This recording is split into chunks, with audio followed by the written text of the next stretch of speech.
នេះជារបៀបបញ្ចូល PoE កាមេរ៉ាទៅក្នុង NVR 5.0 សម្រាប់កាមេរ៉ាដែលមិនទាន់ activate ចុច device access PoE setting ចុច enable network camera plug and play ហើយ save ដល់កាមេរ៉ាហើយត្រូវប្រកាសថា status channel គឺចេញ connected ចុច video device ដើម្បីឆែកមើល channel status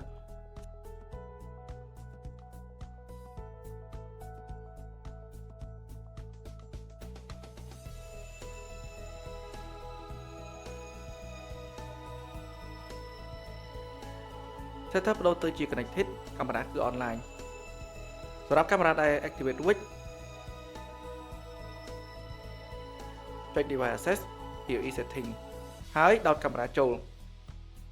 NVR នឹងប្រើប្រាស់ channel default password ដើម្បី add កាមេរ៉ា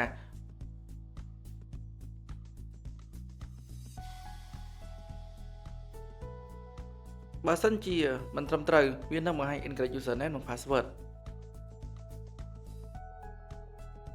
អ្នកត្រូវបញ្ចូលលេខសម្ងាត់ដោយខ្លួនឯង